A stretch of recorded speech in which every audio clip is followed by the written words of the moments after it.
بسم الله الرحمن الرحيم. الحمد لله والصلاة والسلام على رسول الله وعلى آله وصحبه ومن والاه. أما بعد، أعوذ بالله السميع العليم من الشيطان الرجيم من همزه ونفخه ونفثه. بسم الله الرحمن الرحيم. رب اشرح لي صدري ويسر لي أمري واحلل عقدة من لساني يفقهوا قولي. سبحانك لا علم لنا إلا ما علمتنا إنك أنت العليم الحكيم. اللهم لا سهل إلا ما جعلته سهلا وأنت تجعل الحزن إذا شئت سهلا. معزز طلبہ اور طالبات، جیسا کہ آپ سب جانتے ہیں کہ ہم لوگ العقیدۃ الواسطیہ جو کہ عقیدہ توحید کی بہت ہی اہم کتاب ہے، جو اس کو ہم لوگ پڑھ رہے ہیں۔ پچھلے ہفتے ہم لوگوں نے کہ ہمارے عقیدے کا جو بہت ہی اہم حصہ ہے، شیخ الاسلام ابن تیمیہ رحمہ اللہ نے الایمان باللہ میں جو بات ذکر کی ہے کہ اس بات پر بھی ایمان لانا کہ اللہ رب العالمین نے جو اسماء و صفات کتاب اللہ میں اپنے ذکر کیے ہیں، اور اسی طرح رسول اللہ صلی اللہ علیہ وسلم نے الایمان بما وصف به الرسول صلی اللہ علیہ وسلم ربہ، کہ ایمان لانا ان تمام صفات پر اللہ رب العالمین کے جو رسول اللہ صلی اللہ علیہ وسلم نے احادیث مبارکہ میں ذکر کیے ہیں۔ سنت کی اہمیت پر ہماری بات ہو چکی ہے۔ اس کے بعد ہم نے ایک آیت جو شیخ الاسلام ابن تیمیہ، ایک حدیث جو شیخ الاسلام ابن تیمیہ رحمہ اللہ نے ذکر فرمائی ہے، جس میں اللہ کے رسول صلی اللہ علیہ وسلم اللہ عز و جل کے صفت نزول کا تذکرہ کرتے ہیں، اللہ عز و جل کی صفت نزول کا تذکرہ فرماتے ہیں۔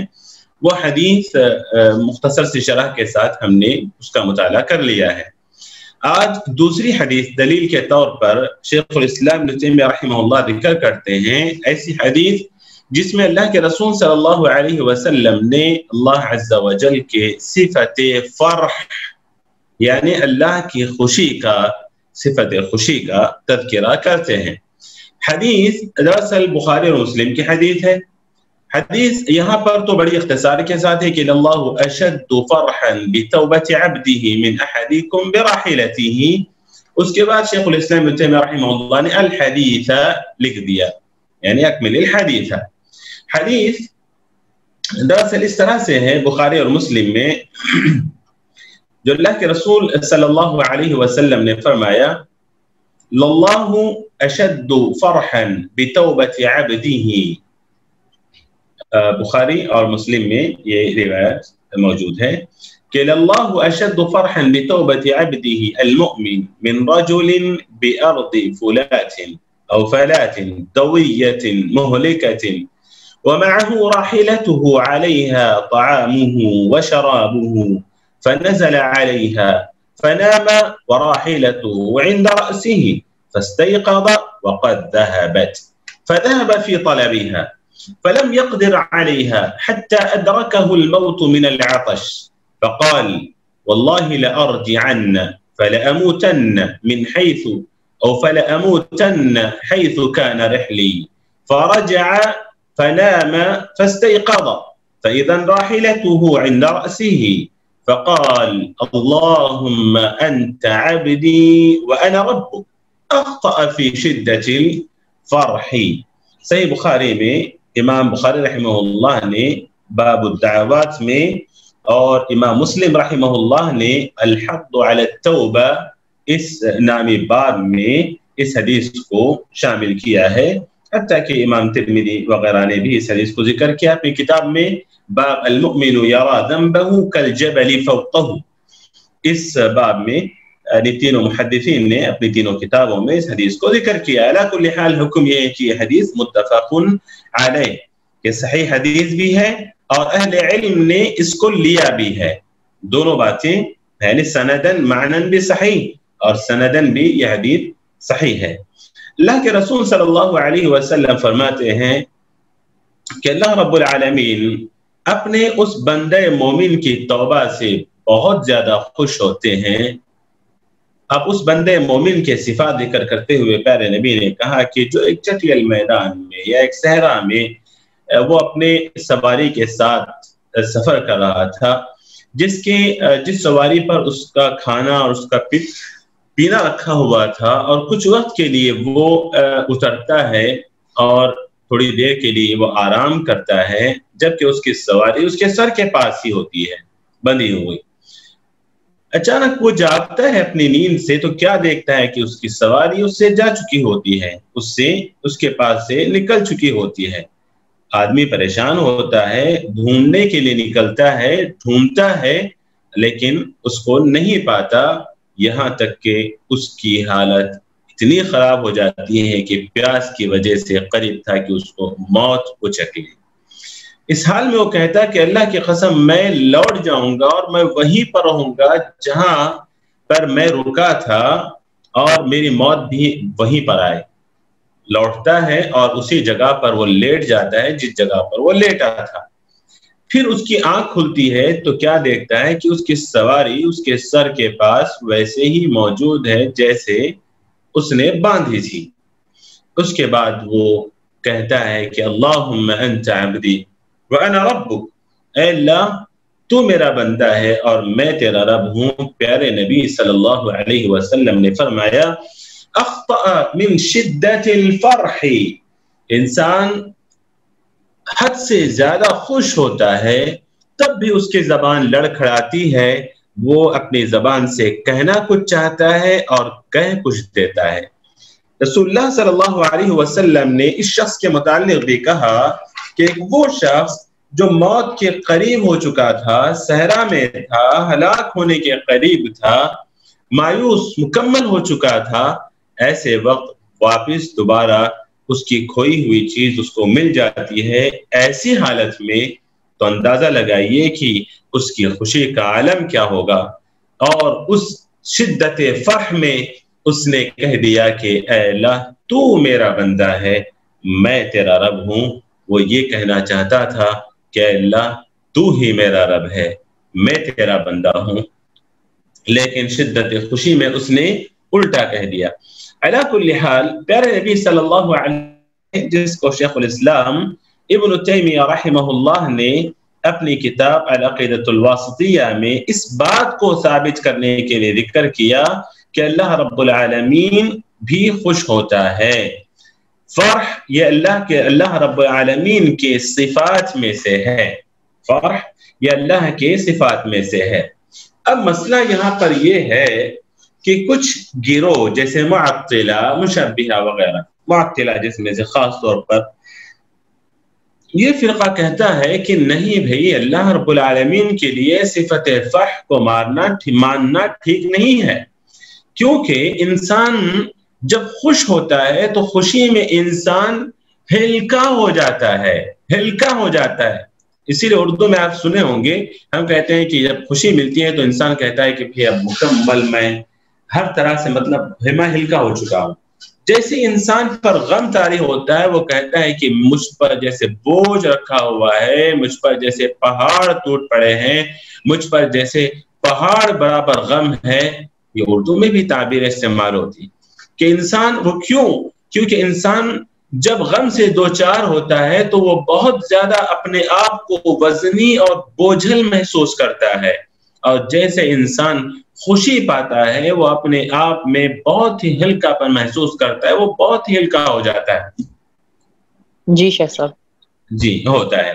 تو یہ لوگ کہتے ہیں کہ بھئی یہ انسان کی یعنی طبعی طور پر خوشی میں خفت پیدا ہو جاتی ہے، خفت پیدا ہو جاتی ہے۔ اسی لیے آپ دیکھیں گے جو انسان بہت زیادہ خوشی میں چل رہا ہوتا ہے، ایسے لگتا ہے وہ ہواؤں میں چل رہا ہے، ایسے اچھل کر ہوتا ہے کہ نہیں ہوتا؟ ہاں بولتے بھی ہم لوگ دیکھو کیسے اڑ رہا ہے، یہ بولتے بھی ہم لوگ زمین پر نہیں ٹک رہے، اس شخص کے پاؤں زمین پہ نہیں ٹک رہے، نہیں ٹکتے۔ ہماری اردو میں کتنی کہاوتیں ہیں، کتنی اچھی زبان ہے، بولتے ہیں دیکھو زمین پر پاؤں نہیں ٹکتے ہیں۔ تو یہی وجہ یہی کہ طبعی طور پر خوشی کے اندر فرح میں وہ چیز ہے کہ انسان خفت محسوس کرتا ہے، ہلکا پن محسوس کرتا ہے۔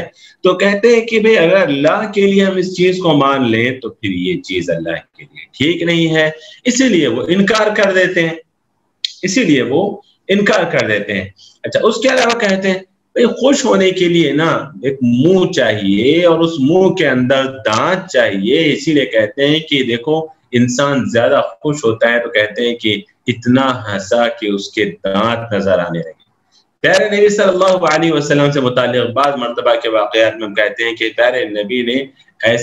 پیارے نبی مسکرائے اور آپ ہنسے یہاں تک کہ آپ کے نواجز یا آپ کے داڑھ نظر آنے لگ گئے. پیارے نبی یعنی مطلب یہ ہے کہ ہنسنے کے لیے ہنسی خوبصورت اس وقت ہو جاتی ہے جب منہ میں دانت ہو.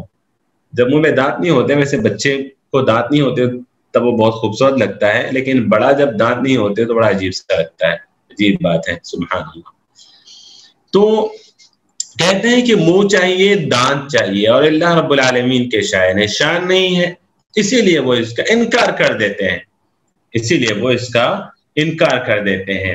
تو یہاں پر ہم یہ کہنا چاہتے ہیں ہمیشہ کی طرح، ہر کلاس کی طرح، ہر مرتبہ کی طرح کہ اللہ رب العالمین کے صفات کی کیفیت نہ بیان کرو، ورنہ یا تو تم تشبیہ کے شکار ہو جاؤ گے یا تو تم تکییف کے شکار ہو جاؤ گے، یا تو تم تعطیل کے شکار ہو جاؤ گے. یعنی اللہ کی صفات کی کیفیت جب ہم بیان کرنے لگ جاتے ہیں تب یہ سارے مسائل درپیش ہوتے ہیں کہ بھئی اللہ رب العالمین یہ کہ انسان ہنستا ہے تو پھر اس کے لیے منہ چاہیے، دانت.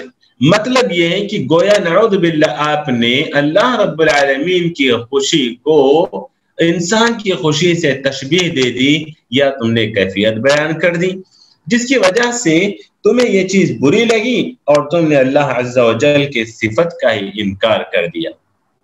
ٹھیک. جبکہ پیارے نبی صلی اللہ علیہ، ہمارا ایمان یہ ہے، اہل سنت والجماعت کا عقیدہ یہی ہے، ایمان یہی ہے کہ ہم اللہ عز و جل کی صفات کی کیفیت نہیں بیان کرتے، نہ تشبیہ سے کام لیتے ہیں، نہ تحریف سے کام لیتے ہیں، نہ تعطیل سے کام لیتے ہیں. کیونکہ رسول اللہ صلی اللہ علیہ وسلم نے جب کہہ دیا کہ اللہ تعالیٰ خوش ہوتا ہے، اور اللہ کے رسول صلی اللہ علیہ وسلم کائنات میں سب سے زیادہ اللہ عز و جل کو جاننے والے ہیں، سب سے زیادہ فصیح اللسان ہیں، تو پیارے نبی صلی اللہ علیہ وسلم کی بات کو ہم مانیں گے یا تمہاری بات کو مانیں گے؟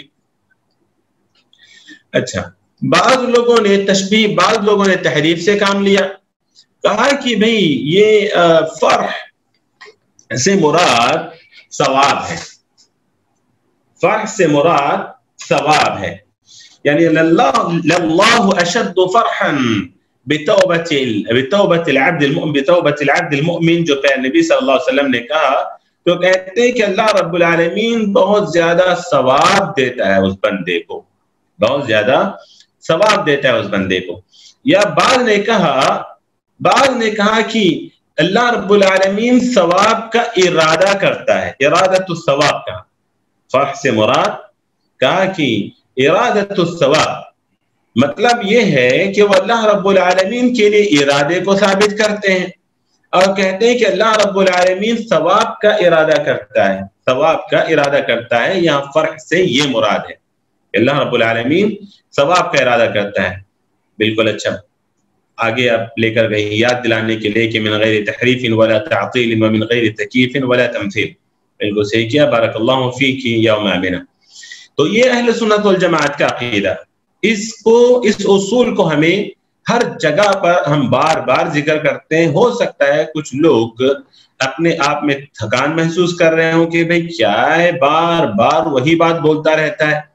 ہاں بھئی، ہم بار بار وہی بات بولیں گے، اللہ کی ہر صفت کو ذکر کریں گے اور اس اصول کو ہم بیان کریں گے، چاہے کوئی بیزار ہو، چاہے کوئی تھکے، چاہے کوئی تپے، لیکن یہ اصول ہم برابر بیان کرتے رہیں گے اللہ کی ہر صفت کے بعد، تاکہ ہمارا یہ عقیدہ مضبوط ہو جائے کہ ہم اللہ کی صفات کو ذکر کریں تو نہ ہم تحریف سے کام لیں، نہ تعطیل سے کام لیں، نہ تکییف سے کام لیں، نہ تمثیل سے کام لیں. ٹھیک، ہم ویسے ایمان لائیں گے جیسے اللہ عز و جل نے ذکر کیا ہے، کما یلیق بجلال وجہہ وعظیم سلطانہ. اچھا، یہاں پر ابن عثیمین رحمہ اللہ نے بڑی پیاری بات کہا کہ بھئی تم لوگ تو ارادے کو ثابت کر رہے ہو، اور یہ کہتے ہوں کہ یہاں پر اللہ رب العالمین کے فرح سے مراد ارادۃ الثواب ہے، ارادۃ الثواب۔ ہم یہ کہتے ہیں کہ فرح سے مراد حقیقی فرح ہے، لیکن تم کہتے ہو کہ ارادۃ الثواب ہے۔ اگر تم اللہ کے ارادے کو مانتے ہو تو پھر یہ کیسے مانتے ہو جبکہ انسان بھی ارادہ کرتا ہے؟ انسان بھی تو ارادہ کرتا ہے نا، تو انسان ارادہ کرتا ہے۔ ارے انسان تو کیا، جیسے اللہ نے کہا انسان کے متعلق کیا کہا اللہ رب العالمین نے، جس میں ارادے کا تذکرہ ہے، من کان یرید حرث الدنیا نؤتہ منہا، اللہ رب العالمین نے انسان کے ارادے کا تذکرہ اس آیت میں کیا ہے۔ ارے انسان تو کیا بلکہ اللہ رب العالمین نے دیوار کے ارادے کا بھی تذکرہ کیا۔ سورۃ الکہف کی آیت ہے، کیا آیت ہے سورۃ الکہف کی؟ یرید ان ینقض فاقامہ، یرید جدار کے متعلق کہا کہ یرید ان ینقض فاقامہ، کہ وہ جدار گرنے کا ارادہ کرتی ہے، دیوار گرنے کا ارادہ کرتی ہے۔ تو اگر تم یہ کہہ کر کہ انسان ہنستا ہے، اللہ کے لیے ہنسنا زیب نہیں دیتا، تو انسان ارادہ بھی کرتا ہے، تو پھر تم ارادے کا بھی انکار کرو گے۔ تو جب تم وہاں انکار نہیں کرتے تو یہاں کیوں انکار کرتے ہو؟ جب وہاں انکار کرنے میں تمہیں مسئلہ نہیں ہے تو پھر یہاں انکار کرنے میں کیوں مسئلہ ہے؟ تو انسان ارادہ کرتا ہے، انسان اپنے حساب سے، اللہ رب العالمین ارادہ کرتے ہیں، اس کی ذات کے لائق اللہ رب العالمین ارادہ کرتے ہیں۔ تو بہرحال اس حدیث میں بہت ساری باتیں ہمیں پتہ چلتی ہیں۔ ایک تو یہ ہے کہ اللہ رب العالمین، سب سے اہم بات اور درس سے متعلق، درس سے ریلیٹڈ جو بات ہے وہ یہ کہ اللہ رب العالمین کی خوشی، اللہ رب العالمین کی فرح، اس کا ہمیں ثبوت ملتا ہے، جیسا کہ آپ کی کتابیں میں لکھا ہوا ہے، اثبات الفرح للہ عز وجل۔ تو یہ پہلی بات۔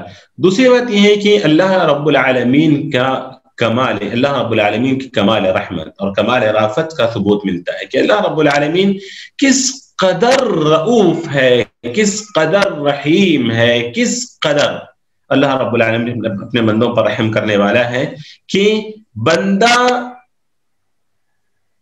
یعنی گناہ کرتا ہے اور اللہ کی طرف رجوع ہوتا ہے تو اللہ کو اس قدر خوشی ہوتی ہے، سبحان اللہ۔ بندہ گناہ کرتا ہے، رب کو ناراض کرتا ہے، اور پھر بندہ رب کی طرف رجوع ہوتا ہے تو اللہ تعالیٰ کو اس قدر خوشی، اتنی زیادہ خوشی ہوتی ہے، اللہ اکبر۔ بالکل لیس کمثلہ شیء، بالکل صحیح لکھا آمینہ اپنی، ہمارا یہی ایمان اور یہی عقیدہ ہے۔ اچھا، اس کے علاوہ جو بات ہمیں معلوم ہوتی ہے وہ یہ ہے کہ اللہ رب العالمین، نعم، اللہ رب العالمین نافرمان بندے کے رجوع ہونے کو، نافرمان بندہ جب اللہ عز و جل کی طرف رجوع ہوتا ہے تو اللہ تعالیٰ اس سے بہت محبت کرتے ہیں، اللہ اس سے بہت زیادہ محبت کرتے ہیں۔ تو اس حدیث کے پڑھنے کے بعد، سننے کے بعد ہمارا تعامل کیا ہونا چاہیے کہ ہم فوری طور پر بلکہ ایمرجنسی طور پر اپنے ہر گناہ کی توبہ کریں، اپنے ہر گناہ کی معافی مانگیں اللہ عز و جل سے۔ اللہ رب العالمین فرماتے ہیں قرآن کے اندر، والذین اذا فعلوا فاحشة او ظلموا انفسهم ذکروا اللہ فاستغفروا لذنوبهم ومن یغفر الذنوب الا اللہ ومن یغفر الذنوب الا اللہ، اللہ اکبر، ومن یغفر الذنوب الا اللہ۔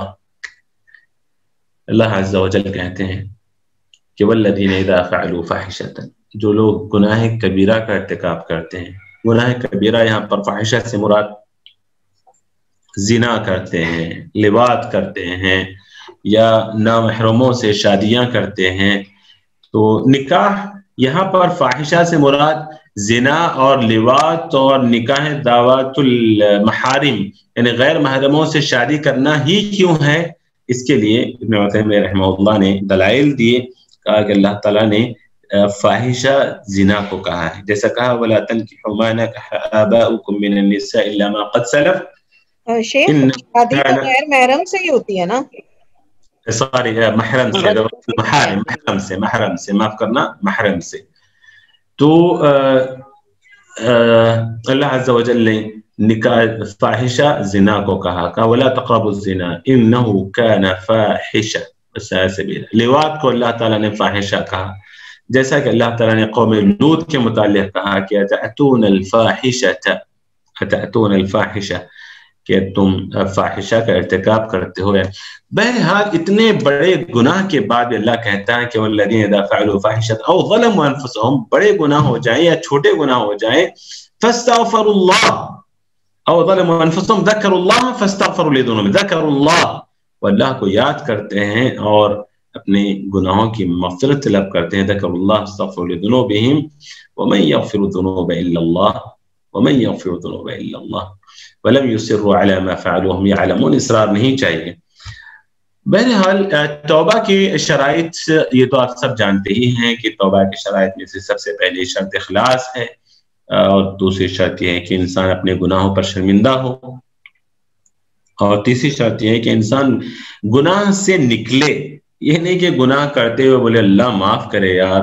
بعض لوگ غیبت کر رہے ہوتے ہیں، غیبت کرتے کرتے بولتے ہیں اللہ معاف کرے، ایسی بدتمیز ہے وہ عورت، اللہ معاف کرے یار، بہت غیبت کرنا نہیں چاہتے، اللہ معاف کرے ہمیں، لیکن اتنی خطرناک ہے، اس نے یہ کیا، اس نے وہ کیا، اس نے معافی بھی مانگ رہے ہوتے ہیں، گناہ بھی کر رہے ہوتے ہیں۔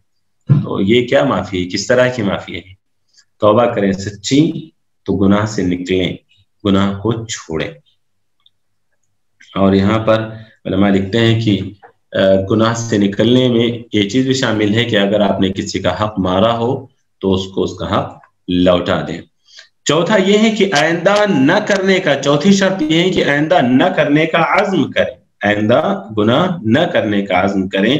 اور پانچویں شرط یہ ہے کہ قبولیت کے وقت میں دعا کریں۔ قبولیت کا وقت اگر ختم ہو گیا تو آپ کی میری توبہ قبول نہیں ہوگی، آپ کی میری توبہ قبول نہیں ہوگی، جیسا کہ اللہ عز و جل نے فرمایا وَلَيْسَتِ التَّوْبَةُ لِلَّذِينَ يَعْمَلُونَ السَّيِّئَاتِ حَتَّى إِذَا حَضَرَ أَحَدَهُمُ الْمَوْتُ قَالَ إِنِّي تُبْتُ الْآنَ وَلِلَّذِينَ يَمُوتُونَ وَهُمْ كُفَّارٌ، کہا کہ توبہ قبول نہیں ہے اس شخص کی جو برائیوں کا ارتکاب کرتا ہے موت، غرغرہ موت تک، موت آنے تک، سکرات الموت تک وہ گناہ کرتا ہے۔ جب سکرات کی حالت میں جب موت کو اپنی آنکھوں سے دیکھ رہا ہوتا ہے، وہ اللہ معاف کر لے یار، آپ معاف کر لے یار، اس وقت استغفار کرنا شروع کر دیتا ہے، تو سکرات کی حالت میں غرغرہ موت میں توبہ قبول نہیں ہوتی، توبہ کا دروازہ بند کر دیا جاتا ہے۔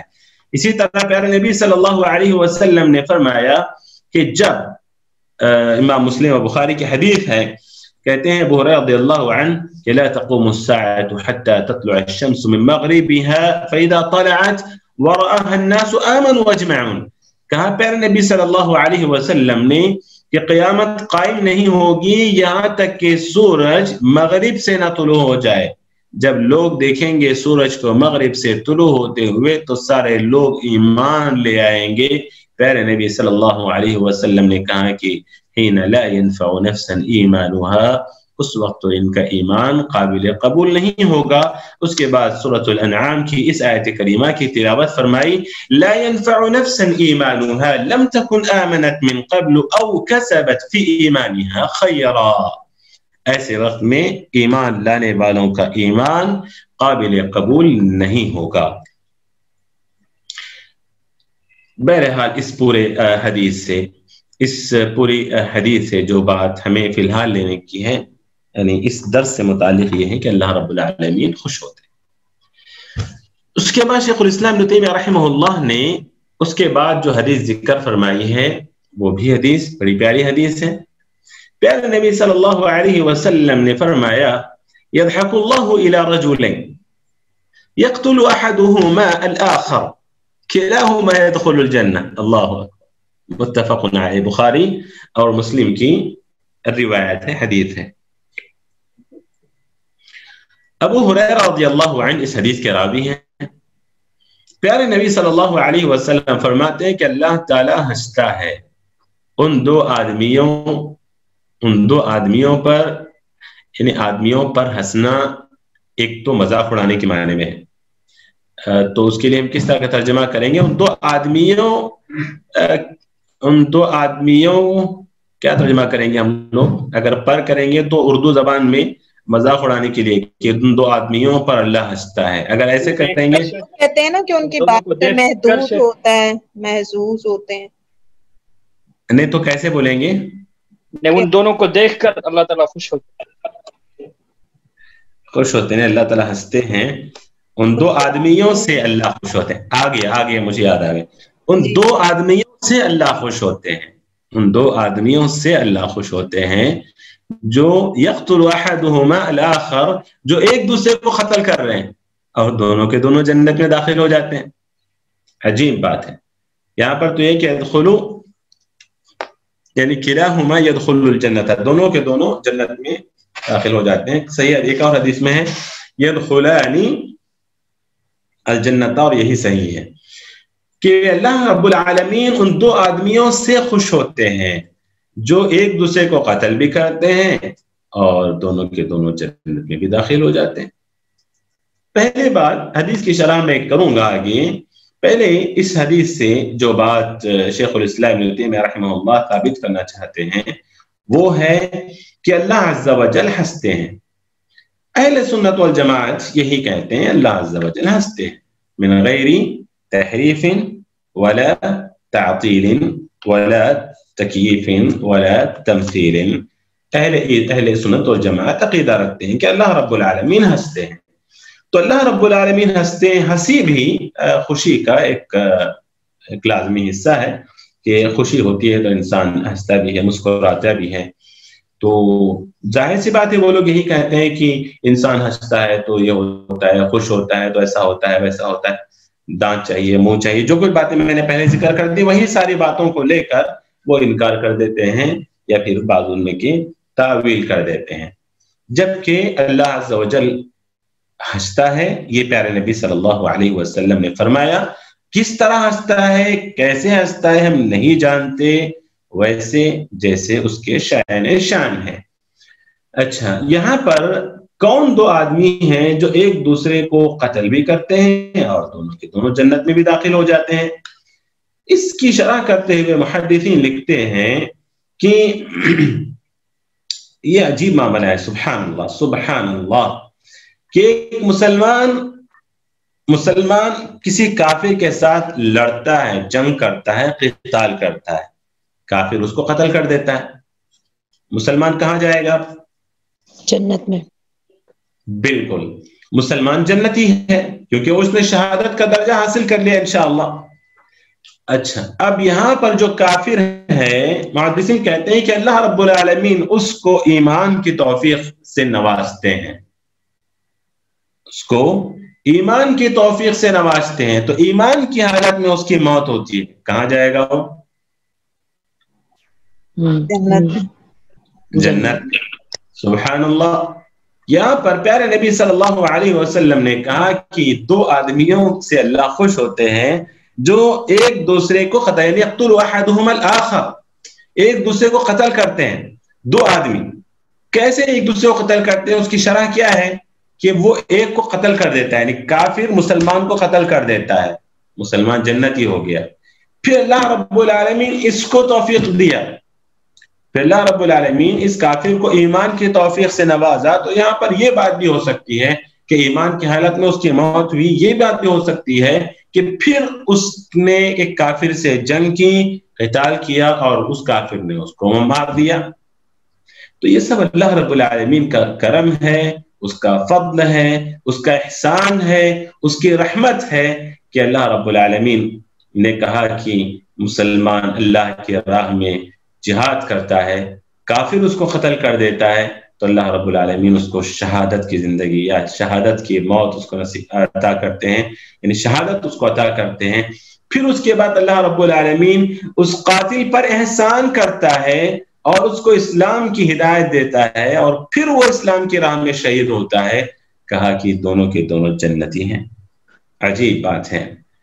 یعنی یہ ایک ہی وقت میں نہیں ایک دوسرے کو قتل کرے شاہ صاحب، ہے نا؟ یعنی ایسے ایک دم سے پہلے یہ لگا شاید ایک ہی وقت میں ایک نے دوسرے کو، ایسے اگر ہو جائے تو پھر سب لڑنے نہ شروع ہو جائیں گے، دوسرے کو مارنے کی جنت میں جانا ہے، مارو ایک دوسرے کو. شیخ مجھے لگا تھا کہ شاید یہ اس سے ریلیٹڈ ہے جو حضرت موسیٰ کے جانے کے بعد انہوں نے بچڑا بنایا اور ان کی وہ کر رہے تھے عبادت، پھر اللہ تعالیٰ نے حکم دیا اپنے نفسوں کو قتل کرو، تو جنہوں نے قتل کیا ان کو جہاد کا ثواب ملا اور جو قتل ہوئے ان کو شہادت کا. تو میں سمجھی شاید یہ ان کے بارے میں ہے، میرے ذہن میں یہ آیا تھا. محدثین نے کسی نے اس کو ذکر نہیں کیا یہاں پر، ایک عمومی اس میں بات ہے، عمومی فضیلت اس میں بتائی گئی ہے. نہیں شیخ، جس طرح رفت کہہ رہی ہے نا کہ ہمیں یہی لگا تھا کہ شاید دونوں کو ایک ہی وقت میں قتل ہونے کی وجہ سے، تو میں شاید یہ وہ ہے. جی، اور شیخ صاحب بلکہ وہ ایک ایسی بھی حدیث ہے نا کہ قاتل اور مقتول یعنی دونوں جہنم میں ہے، بلکہ وہاں پر ہے کہ القاتل جہنم میں فی النار ہے وہ. جی جی جی، تو وہ بالکل مجھے لگا کہ وہ بالکل مجھے ایک دم لگا کہ ہیں وہ تو بالکل اپوزٹ تھی اور یہ ایک دوسری حدیث اس کے آ گئی، تو الحمدللہ اب واضح ہو گیا. الحمدللہ. طيب، تو یہاں اس حدیث سے بھی جو باتیں ہمیں معلوم ہوتی ہیں وہ یہی ہے کہ اللہ رب العالمین ہنستا ہے، اللہ رب العالمین ہنستا ہے کما یلیق بجلال وجہہ وعظیم سلطانی. اللہ رب العالمین کو ہنسنے کے لیے جیسے ہم سوچتے ہیں دانت چاہیے منہ چاہیے، نہیں، وہ ہمیں ہنسنے کے لیے ہماری ہنسی کو خوبصورت بنانے کے لیے دانت اور منہ چاہیے، اللہ عز و جل کے لیے نہیں، کیونکہ لیس کمثلہ شیء وہو السمیع البصیر. پیارے نبی صلی اللہ علیہ وسلم نے جب اللہ عز و جل کے لیے ضحک یعنی ہنسی کو ثابت کیا ہے تو اللہ عز و جل نے اپنے متعلق اپنی ہر صفت کے متعلق کہہ دیا کہ لیس کمثلہ شیء وہو السمیع البصیر.